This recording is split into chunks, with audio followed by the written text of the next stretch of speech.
केंद्रीय संस्कृति और पर्यटन मंत्री इस वक्त हमारे साथ हैं। सर, काफ़ी लंबी मीटिंग चली अलग अलग स्टेक होल्डर के साथ। क्या रहा मीटिंग में रिव्यू में? हमारा मिनिस्ट्री के संबंधित टूरिज्म हो, कल्चर हो, अलग अलग विषय पर सुबह से मैं अलग अलग कार्यक्रम में पार्टिसिपेट किया हूँ।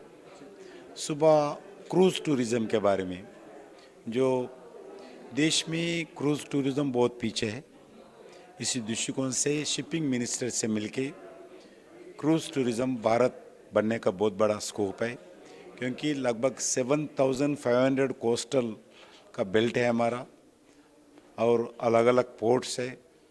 और क्रूज़ टूरिज़्म के द्वारा हो, क्रूज़ के द्वारा जितने भी ट्रांसपोर्ट कर सकते हैं बहुत पैसे से कम कर सकते हैं, कम पैसे से ट्रांसपोर्ट कर सकते हैं।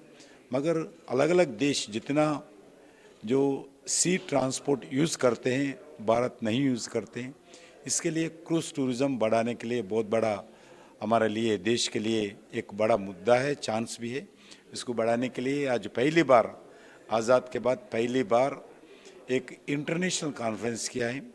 अलग अलग देशों से जो क्रूज़ टूरिज़्म में जो चैंपियंस है उनको बुलाए, उनके साथ बातचीत किया है और आने वाले दिन में भारत में वो लोग कैसा इन्वेस्टमेंट लाए और जितने भी पोर्ट, प्राइवेट हो गवर्नमेंट पोर्ट्स के द्वारा कैसे टूरिज़्म बढ़ा सकते हैं, जो पोर्ट में टूरिस्ट उतरते हैं उनको क्या फैसिलिटीज़ देना चाहिए, उनका कैसे जो अलग अलग दृष्टिकोण से आकर्षित करना चाहिए, उनको क्या सब्सिडीज़ दे सकते हैं, ये सब भी चर्चा किया है।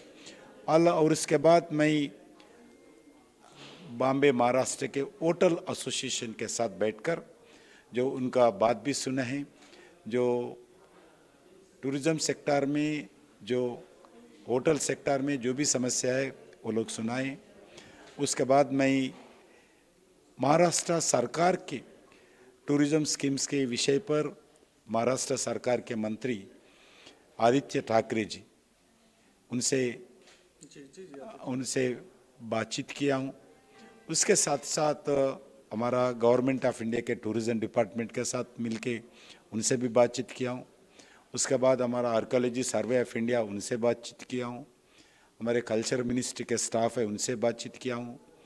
अलग अलग म्यूज़ियम्स है, म्यूज़ियम्स के बारे में भी चर्चा करके उनसे भी बातचीत किया हूँ। क्योंकि केंद्र सरकार के जितने भी ऑर्गेनाइजेशंस है हमारा डिपार्टमेंट के, उनके साथ मिलकर एक बार पूरा रिव्यू करना चाहिए। आने वाले दिन में टारगेट देना चाहिए, उनका समस्या भी सुनना चाहिए, उनका समस्या हल करने के लिए प्रयास करना चाहिए। क्योंकि हमारे लिए महाराष्ट्र, मुंबई एक बड़ा प्रमुख स्थान है। इसमें कल्चर डिपार्टमेंट का, टूरिज़्म डिपार्टमेंट का अलग अलग इंस्टीट्यूशंस भी है। उसको ठीक तरह से चले, देश का सेवा करने में, कल्चर प्रोटेक्शन करने में पहले से ही महाराष्ट्र आगे है।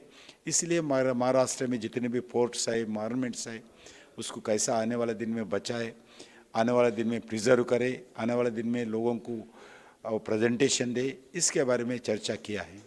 सर, जो नमामि गंगे कार्यक्रम है, नमामि गंगे का प्रधानमंत्री की काफ़ी महत्वाकांक्षी कार्यक्रम है। काफ़ी युद्ध स्तर पर काम हुआ है, सफाई हुई गंगा की। हमने केवड़िया में भी देखा किस तरीके से जो है वो एक तरीके की क्रूज सर्विस वहाँ पे शुरू की गई। बेलापुर में, महाराष्ट्र में देखा, नवी मुंबई में वाटर टैक्सी शुरू की गई। अब चूँकि आज़ादी के 75वें वर्ष में हम हैं, अमृतकाल कहा जा रहा है, ऐसे में क्या लगता है महाराष्ट्र की अगर बात करें तो कितनी और संभावनाएँ हैं और मंत्रालय किस तरीके से उस चीज़ को देख रहा है? ये जो टूरिज़्म दृष्टिकोण से हम काम करते हैं, नमामि गंगा हो, वो सब हमारा जल शक्ति मंत्री के द्वारा होता है। हर जगह आने वाले दिन में जितने भी रिवर्स है, रिवर्स में जन भागीदारी से उस रिवर्स को स्वच्छ रिवर के नाम पर काम करना चाहिए। और इस साल हम तय किया है, आदरणीय प्रधानमंत्री जी का इच्छा भी है और वो सभी लोगों से रिक्वेस्ट भी किया है, हर जिला में जितने भी हो सकते हैं अमृत सरोवर के नाम पर नए नया वाटर बॉडीज बनाना चाहिए, वेल्स बनाना चाहिए, बॉडियाँ तैयार करना चाहिए। जितने भी पुराने हैं वो उसको रीजनरेट करना चाहिए, ऐसा उनका इच्छा है। और जितने भी रिवर्स है, रिवर्स के साथ साथ स्वच्छ भारत के साथ जन भागीदारी के साथ आज गंगा जो रिवर है उसमें ज़्यादा जन भागीदारी के साथ काम हो रहे। वैसे ही अपन अपना गांव से, अपना शहर से, अपना मोहल्ला से, अपने ज़िला से जितने भी रिवर्स जाते हैं उस रिवर्स का देखभाल आम जनता करना चाहिए, जब भी ये सफल होगा कार्यक्रम। सर एक आखिरी टिप्पणी कि महाराष्ट्र के जो स्टेक होल्डर से आपकी बात हुई, साथ में महाराष्ट्र सरकार से जो बात हुई, उसमें क्या निकल के आया? नहीं, अलग अलग इश्यूज है, छोटे छोटे इश्यूज है, इश्यूज दूर करना हमारा फ़र्ज़ बनता है। होटल एसोसिएशन के स्टेक होल्डर्स भी उनका इश्यूज बताया, और महाराष्ट्र सरकार और टूरिज़्म मंत्री भी कुछ इश्यूज बताए।